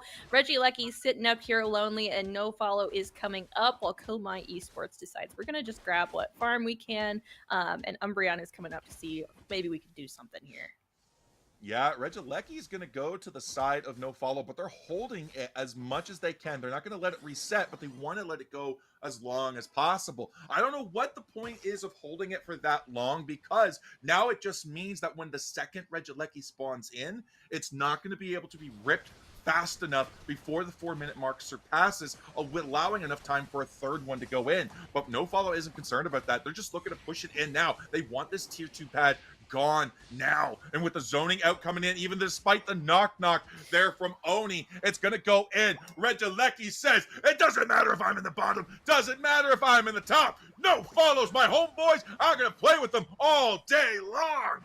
This is looking very scary for Komai Esports here. We just didn't get those levels early on. This Blissy's still at a level 7 here. I believe it gets its ult at level 8, and it desperately needs to get these things here. And yeah, we finally hit that level 8 mark, and we've got our ultimate online now. Suicune and Cinderace just able to tear up this farm up top. We have a Reggie Trio spawning in the bot lane in about 10 seconds. Yeah, that Buzzwall potato going down gave a lot of good comeback experience to Komai, but there was a lot of people around to grab it, so it might not have been as effective as they had hoped. But already Potato's still the biggest guy on the map here as the bottom Reggie spawns. The Reggie Roulettes finally kicked Regieleki out of the basement and just said, listen, we want our old room back at the attic. It just doesn't have enough space for the three of us to sit on there. We're Titans! We're not tiny Pokemon, we're Titans! Yes, we are, and we are coming in on this engage with the Reggie Rock here. Suicune getting some big freezes in on the side of No Follow. Huge Blisses coming in on Lucario, and No Follow is having to pull back. That Reggie Rock does end up going to Komai Esports, and we are looking for a tier 1 push. Umbreon leading the charge, but Blastoise is coming in, and Psychic Solaire is interrupting their momentum as they are forced to pull back here. Blastoise with the huge ult knocking up Umbreon, and it's looking like Komai is not going to be able to make the push that they were looking for. No, even though the knock-knock comes out, Blastoise finds their way on them. Bruv just says, hey, remember the pain you inflicted on me in the lane? Well, it's gonna come back twofold, because I got 2 cannons to send your way. Now we have to look for a way to get back into this game. A minute and a half of Groudon's in. Regieleki is in the top side here. Got a straight shot for a possible win condition, Meowri. Yes, we do. The Regieleki is up top. Komai Esports does not want No Follow to have it. We're going to try to stall this out as much as possible. We're heading up for that top tier 1. Buzzwole coming in on this Lucario with its ult here. Huge snipes are trying to come in from that Decidueye, but Cinderace is not having it as they are getting that Blissey off the board. Darkrai goes down to Buzzwole as well, and this Regieleki will be going to No Follow, no contest. Yeah, but they're going to be holding it for as long as possible. Look at that. They're just tapping enough to hit it. They're waiting for them to come in. They're waiting for that timer to go down. Probably going to see it taken around the 220, 215 mark, so that it has time to walk, but not time to be ripped. Yeah, that is such a smart strategy from the side of No Follow. That Cinderace did see the Decidueye coming in and went ahead and decided to go ahead and get that last hit on it, make sure that it cannot go to Komai Esports' hands here, and it is going to be such a huge distraction. They will be able to take it off the board before Groudon spawns, but this also leaves a Reg Ice for No Follow to come in with. I mean, they've just played beautifully throughout this game. They are absolutely dominating, so it looks like this Groudon fight is going to be very, very tough for Komai Esports. Yeah, already the knock-knock's coming out. Oni just says we're going straight in. We're going to take them down. The Hydro Typhoon comes in. Already 1-2 down for the side of Komai Esports. Espeon did fall. Zante is gone. That's a huge damage dealer, but they still have Klaus on the Cinderace. They got to watch. No! Cinderace is gone. It's Oni versus the world, but Bruv is on top of them saying, hey, ho, you gotta go! As they turn on the Reggie Groudon here, the last unofficial Reggie on the map there. And they're already going for it, but they see the Decidueye is wrapped around. They're just going to say, you know what? We're not going to provide an opportunity for you to just snipe it out of our grasp. Yes, for sure here. Arrows are coming out. We've kind of just reset here. Espeon going ahead and getting that Future Sight in on that Umbreon. The spins are coming out, though, into Komai Esports. This is just so tough for them to deal with. 3 down for Komai. Just Darkrai and Blissey left on the board. No Follow is brutal. They have gotten a 2 KO streak with that Darkrai, though. They are trying to see what they can do. Can we stall this out? But Suicune is getting a huge 100 score in there on that tier 2, and that goes down. We've got 50 seconds left in this match, and it is looking so rough for Komai Esports. Listen, some people doubted. Some people thought, you know what? No, Komai Esports took game one. There's no way No Follow is going to be able to come back and take game number two, but they did. They're like, but game number three is going to be just as riveting. They did not expect it to be as dominating as it was. Komai did a really good job throughout this game, being able to find opportunities and be able to make the best of them, but No Follow was there at every turn, countering them, almost like they had a saboteur on the other side, almost like they had the blessings of Regieleki laying for them all night long so far coming in. And I'll tell you right now, it seems like Regieleki's the most broken Reggie there if you've got those blessings to give you that power spike. Regieleki is definitely such a huge factor for these teams. They want to make sure that they get it as many times as they can. No Follow found their stride throughout this set, and they will be taking it with those 2 wins there. Huge damage from them. That Blastoise was phenomenal for them throughout this. I think that thing, I mean, what can you really do? And it just is so strong. It was a level 14 by the end of that match there. And Komai Esports, they just had those 4 points. It took them way too long to be able to get their levels up, and No Follow was able to just continue snowballing throughout this. Oh, absolutely. I mean, this is a new super team within the EU region. These players are here. They're no joke there. But we got some really good members on the Komai Esports. They were able to take them down. Blissey able to exert a lot more healing, keeping not only themselves up, but their team as well. 77k on the heals, tanking 91. Classics coming in at 64k as well for tanked damage. They were on the front lines trying to divert as much as possible, but No Follow did a really good job playing around the Darkrai, keeping the pressure on. So despite the Mega Lucario, despite the snipes from Oni, despite the fact they had no healer on their side to help mitigate any of that poke damage, they were able to still find advantage time and time again. It was just so hard for Komai to find an opportunity where they could. No Follow just did a really good job shutting down. They definitely did. And, you know, it was just so beautiful to see. Komai was very strong throughout that first match. And, I mean, yeah, they just turned it all the way around. I love seeing the Blastoise. I love seeing the Espeon. It definitely seems like that buff definitely did make a difference for it. We did see Future Sight and Stored Power a couple times and some huge damage coming out. Yeah, absolutely. And again, like, these teams brought everything to the table. They threw everything on the line, and that is just what we saw there. But this is not all we have planned for tonight. We got another best of 3 coming up, and it's a set that also won't disappoint. You know them, you love them. MTZ Esports versus Los Catacados. They're going to be going in, they're going to be taking it down, and we're going to be going to a break, because after this break, we're going to be coming in and saying hi to them. So grab a snack, come on back, because we'll be right back. So much privilege, so much indulgence, yo, everywhere. One day at the Eiffel Tower, next day at the farmer's market. My life is different, I can't be there, please stop asking. They get lost with power, I get lost with karma. He gets a whiskey sour, heart is racing, make me calmer. Think of it all the time, this path I'm on is mine. Changing, molding, more time I feel it's divine. No one can tell me anything, I heal the pain with all these rhymes. I know the order of all my chaos, I know the order of all these signs. So many levels, so many cultures, so many good ones, so many vultures. So much privilege, so much indulgence. So much privilege, so much indulgence, you're everywhere. So many levels, so many cultures. So many good ones, so many vultures. So much privilege, so much indulgence.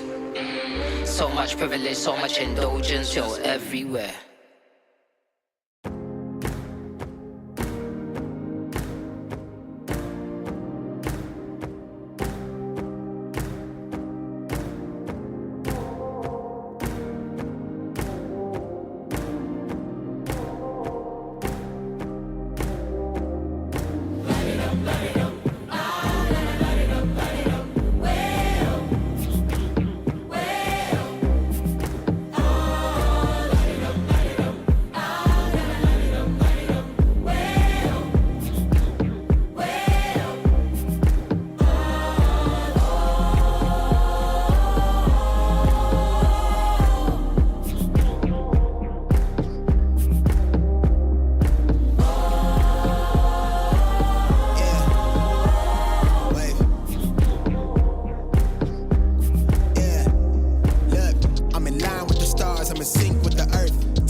pass out. Try and get grit, but it don't make sense. Cause you can lose life on this fast route. Yeah, turn thoughts to a cash cow. I might flip that to the glass house. I don't need the accolades, I'm in love with the chase. I just wanna eat, save a spot at the table. Beast with the slap, pin myself on the map. You long with the wind, but we knowing that it's capped. 5-hour flights, couple nights at the flat. To be real, couldn't see me making moves while I'm at. I'm still on the grind, limit time when I chat. Burning down sage, keep the demons away. When I write it, give a piece of myself to the page. I don't do it for the praise, love, that's just how. Welcome back, trainers, to once more to Fight Club. I know you were a little worried. Are they coming back? Where are they going? Oh no, we're on a break. But no, we got one more set. We promised you one more set. I know I've been a little light on the facts a little bit today. I do apologize. I mean, I got the bands messed up and get some trainer names done up. You know, I mean, I'm trying to tell you someone who they're not. So, you know, I gotta understand the disbelief. But Meowri is here to keep me on track. Meowri. These teams coming in, MTZ Esports and Los Catacados, you haven't seen them. So let me get your blind perspective on how you think this draft is going to go. I don't know. I've got no clue. I have no idea. I've never seen them before. But you know, See? I do know that Eldegoss is not Pikachu and Reggie Groudon is not a Reggie. I learned that today, so that has been really great knowledge, and it's been great to learn about these teams, and we've got 2 more to learn about in the next 30 minutes, or the next 3 sets that we have. 3 games? Hopefully it's 3 games. Please be 3 games. Please. 3 games. Yeah, we want to go for the full set, guys. I mean, that's what we want. We love to see game 3 every single time. But oh my gosh, yeah, we learned some things today. But I'll tell you, we're definitely going to see some Pokemon picked, and there are going to be 10 Pokemon that we never thought might be picked today as well. I mean, we might think Mega Lucario's coming in on one side, but it might go to the other. We don't know. Could be absolutely shocking. But again, Mega Charizard X is on the table, despite the nerfs as well. This could be a strong pick. We have seen it banned so far every single time. We have Mega Lucario, did make it come through, but it wasn't as busted or wasn't as strong as players might have thought or hoped it could be. So coming into the set number 2 now, after seeing that action, we might be able to see some more tame coming in. Mega Lucario might make it through. Not many people picking it up. A Blaziken, we saw a strong showing of Blaziken. Buzzwole, a dominating figure in the last set as well. So these are all rounders. These are Pokemon that we might see coming in. Yes, absolutely. Those all-rounders are so popular, and we'll be expecting to see more of them for sure. I know we talked about that a little bit yesterday, but we are going to be heading into our draft here. I am expecting to see that Blissey get kicked out here once again, and Darkrai is also taken off the table. No surprises there. Very common bans that we see. Yeah, we saw Blissey get through on the last set, and we said, nope, that's not going to happen. Even though it was eggs, everybody needs their breakfast. Everybody needs their omega-3. But Blissey is not going to be able to provide that today for our players, as Mimikyu now makes another ban, followed by the Charizard X. Yes, we do see the Mimikyu getting kicked out here. I'm kind of surprised to see that. I believe it did get I think it did get a little bit of a buff with this last patch here.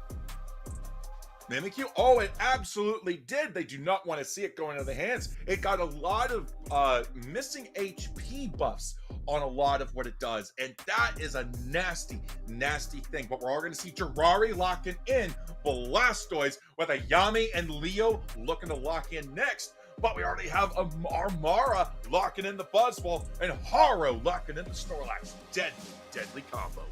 Deadly combo there. We do see Blastoise once again. I don't see the rapid fire scarf on it, so I do wonder if it might just be going that surf build there.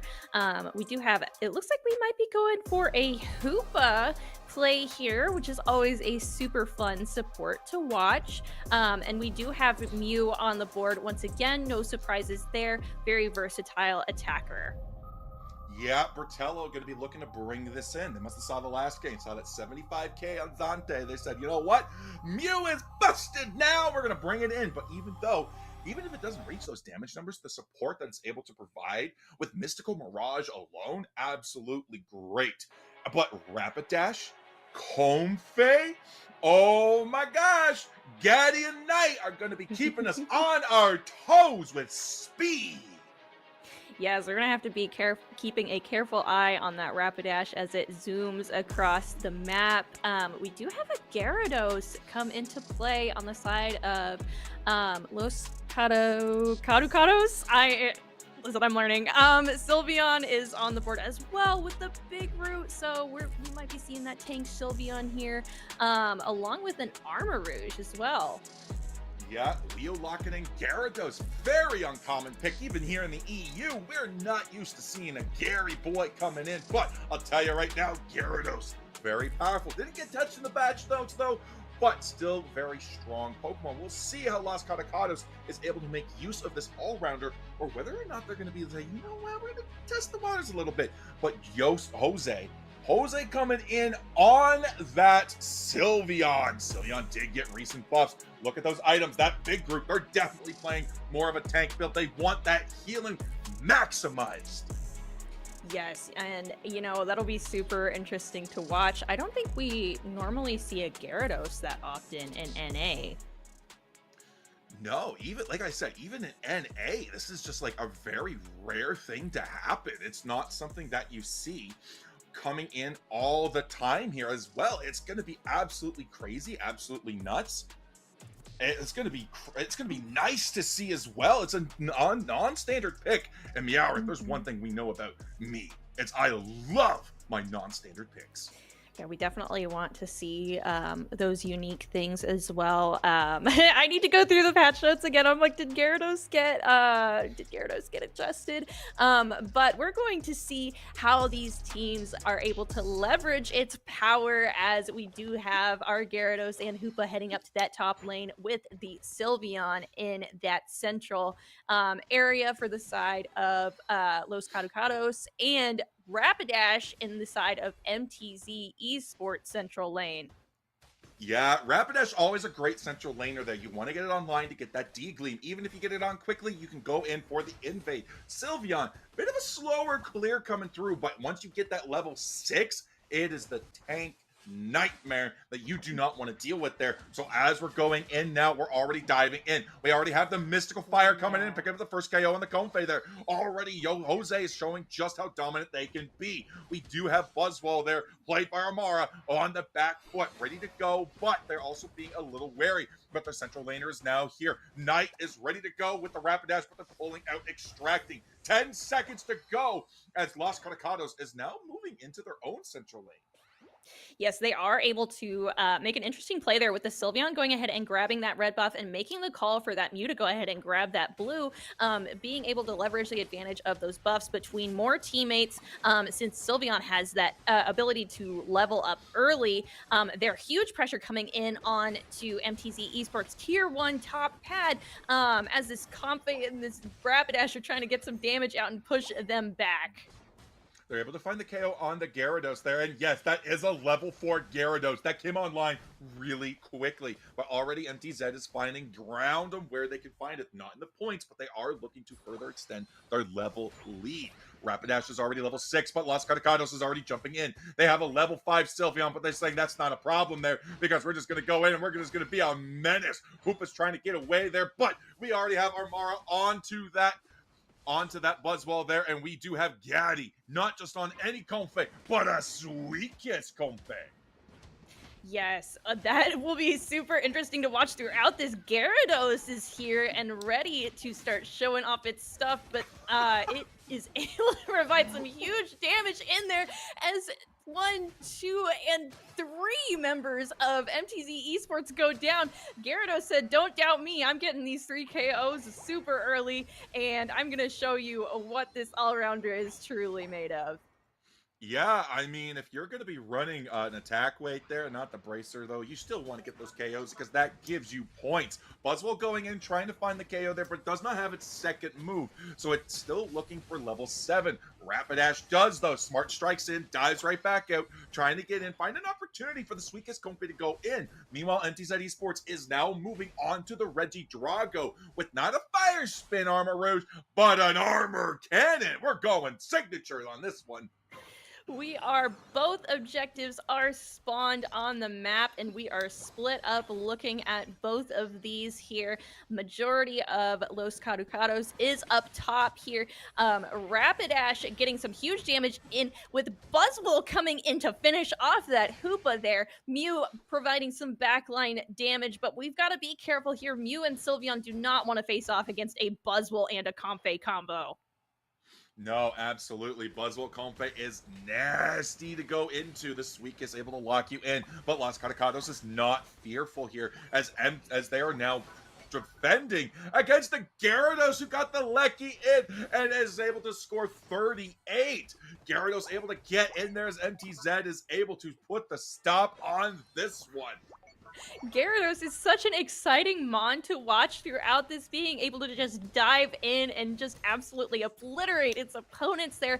Regirock is going down quick here to Blastoise, and MTZ Esports is just having to pull back and grab what farm they can.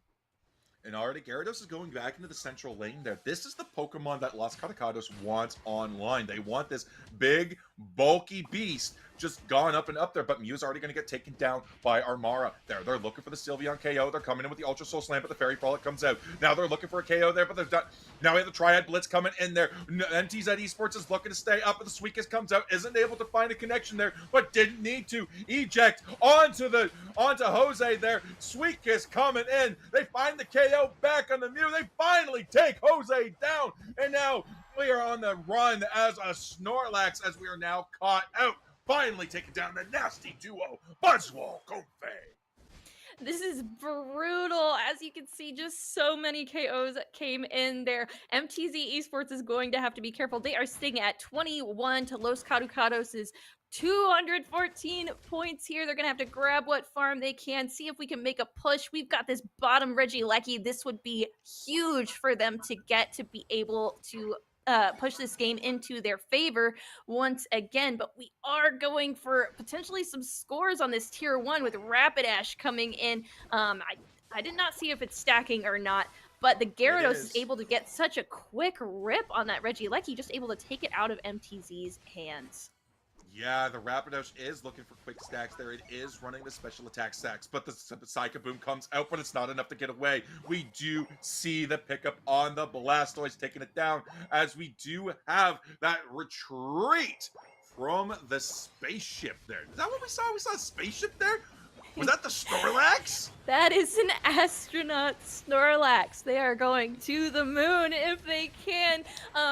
Huge ults coming out though. Here you can see the Snorlax just heavy slamming in, able to push Los Caducados' members into the wall. 3 KO streak from this Buzzwole Comfey, and they are going up top to get whatever scores they can here for their team. Yeah, they break the T1 pad, putting them at 127, but Los Catacados is ahead at 399. They're looking to further that lead, too, by going into the levels. They take down that Armor Rouge, and they're going to say, hey, let's get some scores in up the top here, but the Buzzwole is going to claim the Registeel Blessing for the side of MTZ Esports, but that blessing will be worn off by the time Groudon spawns in 90 seconds, but not before Regidrago despawns here, who has come for one final showdown. Yes, Regidrago is back on the map, but these teams aren't super interested in it right now, as this Rapidash is looking like a nice little guy to grab here. Comfey having to get on that Snorlax to get away from this Sylveon, who's just putting in so much work for their team, but Buzzwole said, hey, I'm gonna need you to clock out because I am grabbing you and sending you on home to the Pokemon Center. Yeah, 2 KO streak for the Buzzwole there. Armara is going to be pushing there, looking for a 50 stack there. because that is going to be crucial for them. They don't have much stacks on them, and they are running that weight. They got to get that in. But already we're going into the Blastoise there. Blastoise not able to find a way to get out and survive there as they get taken down. Regieleki is going to play for the side of MTZ Esports. Oh, we take the pads. Gyarados goes for the 40 cap, but it's Rapidash that stops it. Now they're on the run 20 seconds before this. Look at their level, 13. They take the KO on this now. This could be a long respawn timer. What a wild play there from the Gyarados. It is sitting with a 13-second cooldown here.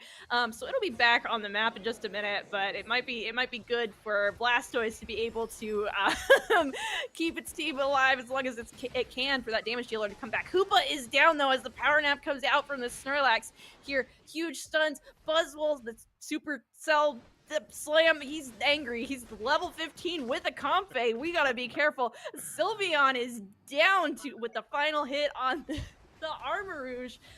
What an exciting play. Gyarados is back though, and Armarouge is gonna have to pull away. Hoopa's looking for the KO, and they do find it on the Armarouge there. It is now Leo going on alone into the fight by themselves, but now MTZ Esports has found a way back into this game. Only the Hoopa has Unite, but it's nothing to scoff at. Hoopa Unite is very powerful, especially into the pit of an objective. You have to be very careful, and already we're going to try to grab it. We try to stop it, but it's able to take the portal back, but it's coming through back, and Snorlax is ready with the block. We do have the Rings Unbound coming out. They're going to take KO at the KO there. Mew goes down. HP is low, and there we go. Armara is taken down. The big bad carry of MTZ Esports. They got to go. We can see the ping on the map. Someone's got to score, and nobody's going for it right now. Instead, we're going to turn on the ground on MTZ going to start ripping there. We do have to secure with the Armarouge, but the Blastoise is here to zone. Now we have the Snorlax here. Try to help going in. Hydro Typhoon's going to come in. Look for the KO onto that Rapidash, and we find it. Comfey, Gaddy is left all alone, looking for someone to hop onto as we now get out of this. Now we're having MTZ Esports pushed back as Hoopa's going for the cheeky 80 in the home pad. We are absolutely brawling right now. Groudon is not something that these teams care about. Los Caducados getting in some last-minute scores here, securing their lead and putting this best of 3 in their favor right now. Buzzwole trying to fend them off, but it's just so much damage coming out from this Gyarados. The Gyarados and the Buzzwole were so huge throughout this game and just so exciting to watch. I don't know what's going on with these teams, but they said, hey, it's the last set. We gotta make it like the best set you've ever seen, casters.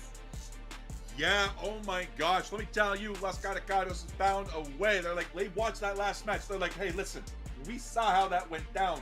We saw that they didn't need the Groudon. Well, we don't either. We're just going to go in. We're going to take them down one by one. We're going to push them back into their own central lane. We're going to make them go home, and then we're going to break in the door. We're going to say, no, you got to go back to the Pokemon Center. Get back there. Go through. This is the Pokemon world. Nobody has locked doors anyway, so that was needless property damage. Don't going in on that front door there. You don't want to do that. But look at that damage on Jose there on 60k, and look at the healing 43 and the damage tanked. You're tanking more than the tank itself, not just on your team but on both teams. You know, that Buzzwole just really was an absolute menace to society there with that Comfey on it. The Rapidash as well, being able to go in and out. This game did go to Los Caducados, but both teams had such exciting plays to watch throughout this. You know, I saw that Fairy Frolic on the Armarouge. It was just, I think my mouth just dropped open. Like, these teams they want these wins so bad, and it is so exciting to watch. Yeah, but when you have a bulky team like what Los Caducados brought in, we got that Sylveon, we got the Hoopa that's portaling everybody. The heals doesn't reflect it in its healing stat, but Knight, 76k damage, 122 on Armara. They were absolutely putting the damage out, but the Hoopa portals were just too strong.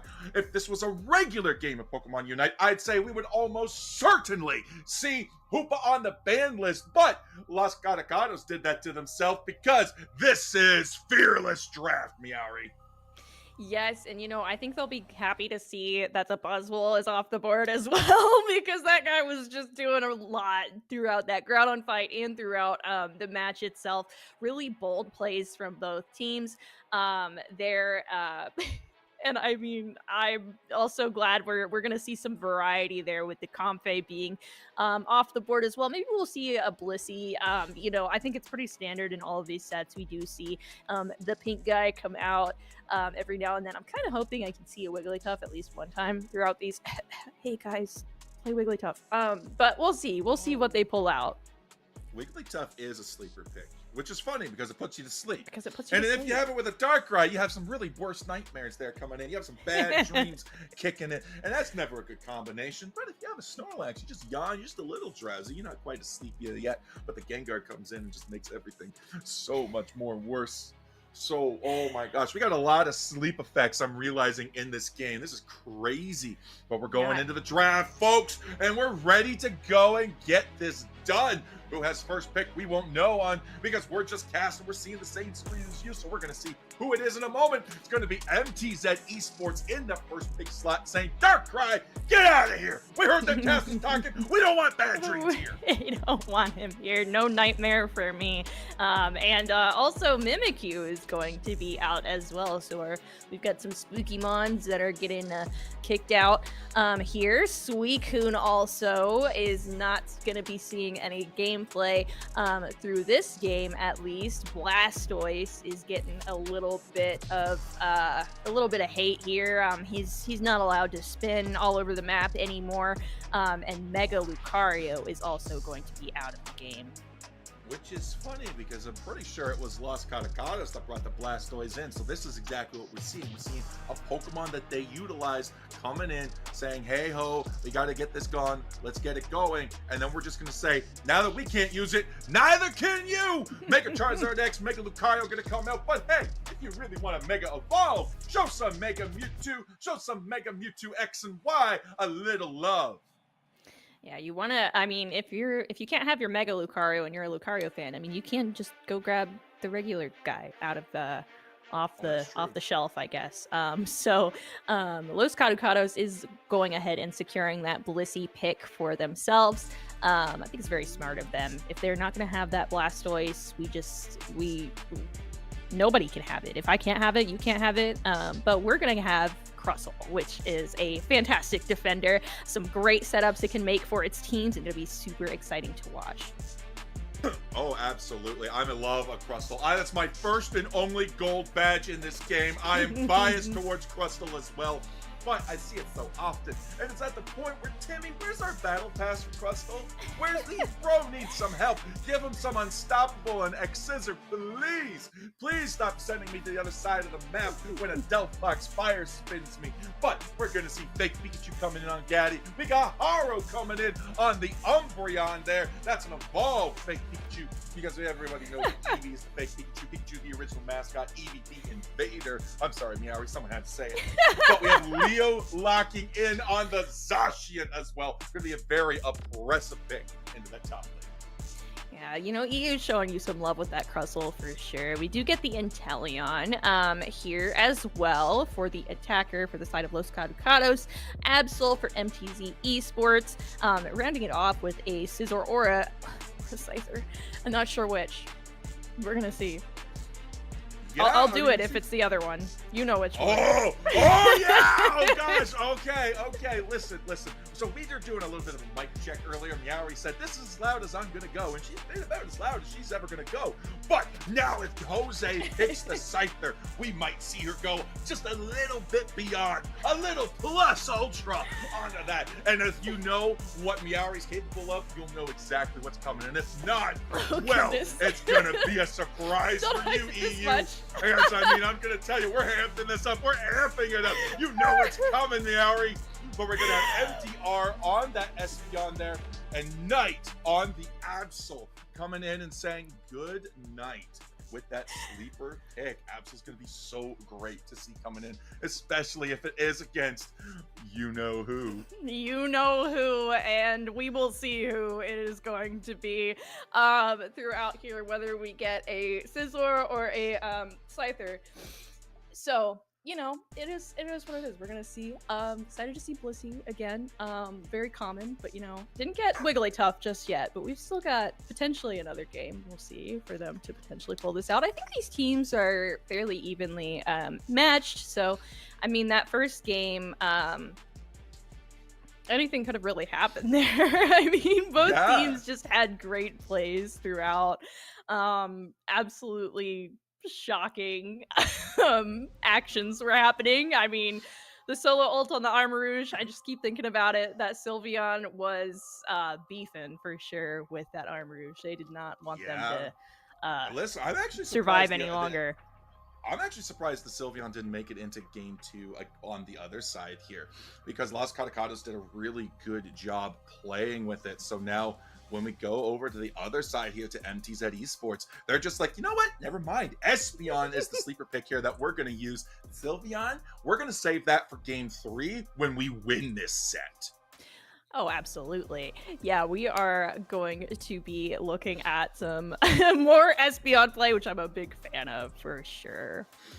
Oh, yeah. And again, like we saw that Future Sight and Stored Power buff there coming in. We're going to see Stored Power, probably going to see Stored Power again. I think the buffs are just too strong to really just say no to it. I know somebody back home who's going to say, hey, I'm going to disagree with you on every turn about Stored Power. Side Shock's all the way to go. But you know what? Yeah, you know what? Hey, listen, some people have their opinions, and they're allowed to have them, even if I believe they are in the incorrect opinion on the Espeon build. But I'm not an expert. I'm just a caster. These guys that we're watching are the experts, as we already see that Zacian dive in, looking for early KOs on MTZ Esports. Yes, that Lucario and that Eldegoss are definitely going to have to play carefully against this. And we also have a Crustle and an Inteleon down in this bot lane. Inteleon has a fantastic early laning phase here. So it is going to be formidable for them to deal with in this EV lane. But that Espeon, like I said, great secure there. Already hitting its level 4, not even a minute into the game. Yeah, already coming in there, and that's great to have that Espeon online super early. Already level 4. That means you're halfway there. And already in the top lane there, we have you-know-who diving in onto that Blissey and that Zacian there coming in. We can't say the full name until we know what it's going to be at level 5 there, which is going to be really close because now it is level 5. Into the bottom here, we do have birds coming in. Espeon going to be grabbing that, but the Crustal's going to be coming in and evolving off of that. Yes, we do have the Scyther up top lane here with the Lucario putting in some huge work on this Blissey. They're going to have to be careful. They got some little scores in, but is it going to be worth it here as Blissey does end up going down, getting Eldegoss the evolution that it needs as they push up onto this top tier 1 goal with the Zacian and the Scyther defending it. Voice casting, voice acting, Pokemon, this is your girl, Meowri's coming out, already getting those Pokemon cries from the Scyther in for the next iteration of the anime. But speaking of anime, we're going to have our protagonist there in the top side there, the Zacian, the one, the only solo protagonist from their perspective, going in, trying to secure, but they got to build those points up. They're sitting at 4, which means they can't trigger their ability, but they don't get the last hit on the Baltoy that's going to keep them out of it. Now they're on the back foot as MTZ pushes hard. Absol looking for the KO, finds it on the Blissey, looking for the Zacian, and we're gonna be getting out there, but no, now it's Armara that's in the back foot. A Zacian comes in with a nice looking sacred sword. Yes, they do. The Regidrago does go to the side of Los Catacados as well here. Even though MTZ is putting in a lot of pressure up on this tier 1 pad, that is going to be getting our Scyther some great experience throughout this. We've got both objectives spawning in 20 seconds here. We are kind of just brawling here. These Swablues are going down quick. Zacian's gonna have to pull away, though. Lucario is coming in, and Eldegoss gets the last hit on it. Yeah, they're just e-speeding everywhere through the basic Pokemon, through the players, getting those resets on the cooldowns, and just saying, you know what? Wait a few seconds, I could do it all again. That is a massive, massive way to be able to get to the backlines there. Lucario is a Pokemon along with Absol you do not want on your Inteleon, but already Scyther sees this. They're going in, they're going to try to stop this as well. They get in and get out really quickly. That's their forte. Hit and run tactics as they now come through. But they're going to start on the Reggie Rock, and he's decided to take the attic. Regieleki kicking them out, going into the basement there. They're going in. The Zacian's going to time in. Sacred Swordsman, Scyther that picks up, and the Green Illusion die. They're going in, and all of a sudden, 1, 2, 3, MTZ is down. Absol's now the only one in the top. Meanwhile, in the bottom, it's just the sole lone Espeon. Yes, we have some huge scores coming in for Los Caducados here. Crustle trying to get what they can in. We're doing math, though. We're trying to get that 25 in first here. But MTZ Esports is taking advantage of that hesitation coming in, trying to defend. Scyther just hits so hard, though, with that Bliss assist. Definitely assisting them in their damage. Absol might be in trouble. Crustle able to wall in and stop Absol. Umbreon goes down as well. As the Eldegoss, this goal is sitting on 2, and that 30 might be going in there from that Crustle. They want to break the pad. They want to look for it, but there's a lot of wild Pokemon on the field, and they're just going to break it now. They're going to say, you know what, Crustle, get your Rebel Rouser, get in there and start tussling a little bit. Become a big bag crab bug thing that's going to come in, and already X's is diving in. We're going to see the Eldegoss take the hit. Fake Pikachu's already gone. That's what you get, you lion, you little guy, you deceiver, you unbeliever. Now we're going to see the Espeon get taken down by the Inteleon there that come in. They're sniping it out, and poor MDR did not see it coming. They did not see it coming, though. That was a huge snipe from that Inteleon there. We're getting every point that we can in on this bot tier 1 pad here. We've got Reggie down bot. We've got a Reggie spawning in 3. There's a lot going on this map. Crustle is just brawling in there, and it is pulling... I don't know. They just keep going for it. They just won't stop. No, they won't, and they're keeping the pedal to the metal as they go in the guess. Yeah, I got the phrase this right, unlike on Monday, guys. Hey. I can still do this. I know! Oh, I was messing it up so badly there, but the Crustle's going to lock in the Umbreon there. That is a great wall to be able to lock into. They foul played right into it, fell into the Crustle's trap. They said, ha ha ha, you activated my trap card. As Regieleki is crashing onto MC's heads to bottom tier 1. Meanwhile, on the top, that Zacian says, I'm going to give you some blessings here. We're going to get some Regieleki. We're going to send it towards the tier 2. We're going to get some pad points coming in. But it's all hope is lost as MTZ locks down, gets taken down, and now the points are raining in. 33 over after the Regieleki hit. And oh my goodness, 4 KO streak for the Scyther. 4 KO streak, and that Zacian was able to get that Regice completely uncontested up top, which gives their team a huge advantage throughout these pushes here. So Los Caducados is able to play really aggressively. Psychic Solaire coming out, snagging up 3 members of the team, though. Scyther does go down there. Absol grabbing the Blissey KO as well. Crustle having to pull away. Inteleon might be in trouble, but they're able to utilize their movement tools to get away from that Lucario. And that has given MTZ some important experience as they go ahead and go for this bottom tier 1 push. Yeah, Meowri, I don't know when it happened, but when you took over the casting, it was like 340 something like that, and I looked at the Scyther and I saw level 14.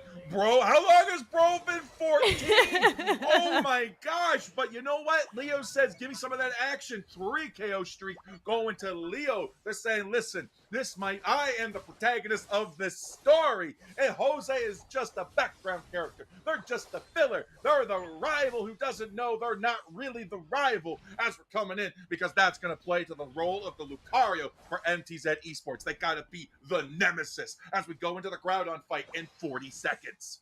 Yeah, you can see this is very scattered and chaotic for MTZ Esports here. Los Caducados has a hold of this game very, very well. They've got a lot of map control right now with that Zacian being able to just kind of offlane and grab objectives for the team. Blissey able to just throw some eggs out, kind of see what they can get in on these team members. I mean, they've got a really bulky team here. Absol might be going down to that Crustle just 10 seconds away from our Reggie Groudon.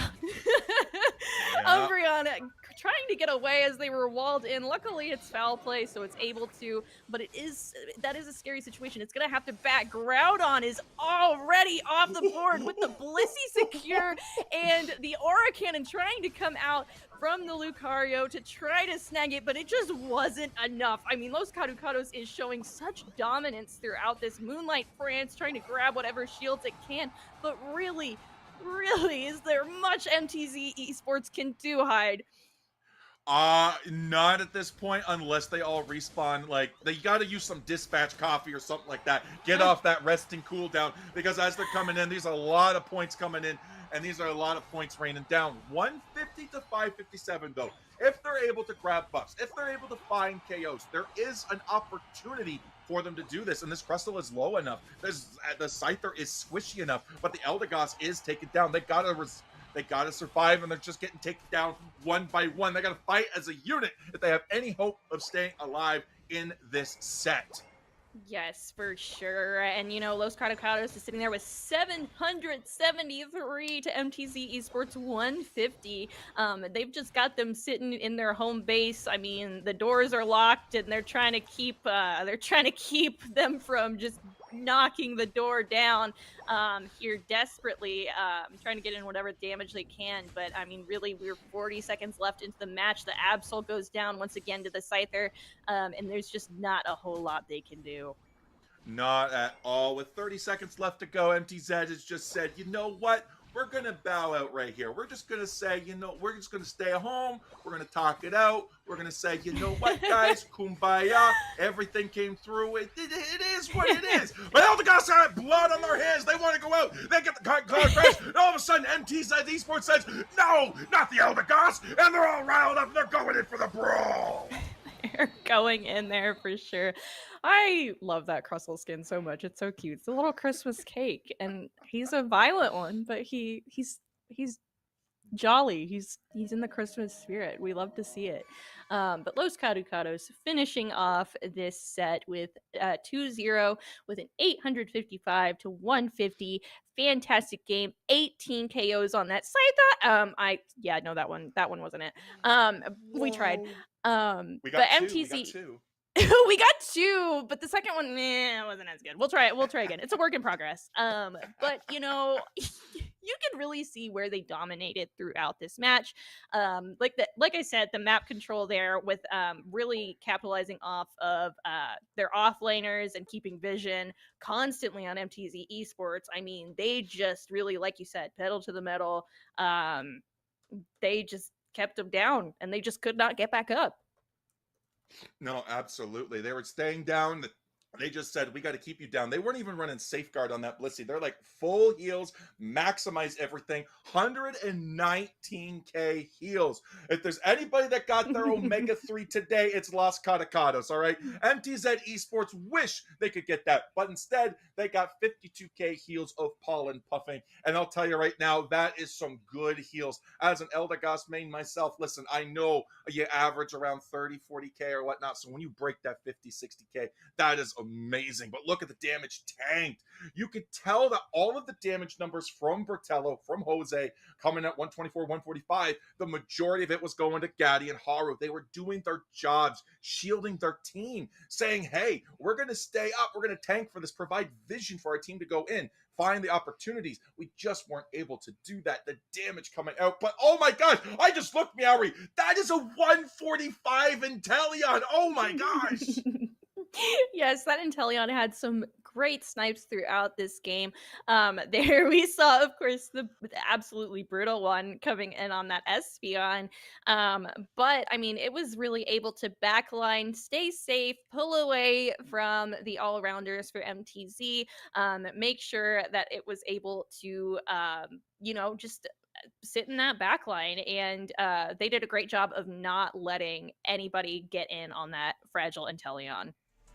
Oh, yeah, no, absolutely. And it's going to be great to see how the teams came up, because as I said at the start of the show, Meowri, we are in the second half of Fight Club. Their standings have been reset. The points are gone back to 0. So all of everything is back on the table. We can shake things up. We've already seen 2 brand new teams come into the league. Thank you, Next. and Bigger No coming in as well. Going to be able to take it and it's going to be as well, like they were able to just come in and take the wins on their sets on Monday. 2 new teams to the league. I mean, we're familiar with them throughout the UEU scene, but into the Fight Club here, that's an amazing thing. But guys, one more thing to keep in mind, we got the INGAGE Ultra Series coming your way December 6th.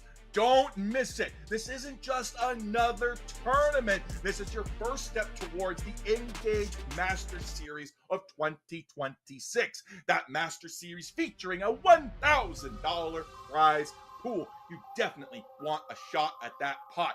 Winning team of the Ultra Series earns a direct invite to the 2026 playoffs. Skip the line, secure your spot. You want to do that. The format, best of 3 with 3 bands. So everything we've been running, minus the Fearless Draft, you're going to see that. Ground on map, 3 bands, you're going to see it. Regions, EU, NA, LATAM, North and South, Brazil. We're definitely going to bring all of them in there, so you definitely want to get in. $300 prize pool for the qualifier. If you're aiming for the big stage in 2026, starts here. So prove you belong. You know, it's so exciting being a part of INGAGE for today. I'm so used to grassroots, and we definitely, grassroots organizers, try to pour in so much into our productions, and INGAGE has just been super exciting to see all of the effort that's gone into all of this, and provides our team such great practice, especially with UCS being more harder for amateur teams to enter into. These sorts of things are so important for the scene, and so exciting to see another region play today. Which is why it's even more important when we're able to lock in sponsors like pinkparsnip computers. So use the special codes at checkout. INGAGE, INGAGE 5 for 5% off your order store-wide. INGAGE Stream for £15 off your Stream Deck Mini. Again, Lobo really wants this, guys. Grab that, brag to him, make him a little jealous. INGAGE Ship for free UK shipping on any purchase over £300. We could not do this without Parsnip computers and their love, so go and show them a little love. But I've been JohnathanHyde. And I'm Meowri. And we have brought you tonight INGAGE Fight Club. And we're excited to bring you more later down the road. But that's everything from us tonight. You have yourselves a great evening, good afternoon, and a great morning, wherever you are in the world. And we'll see you once more on the other side.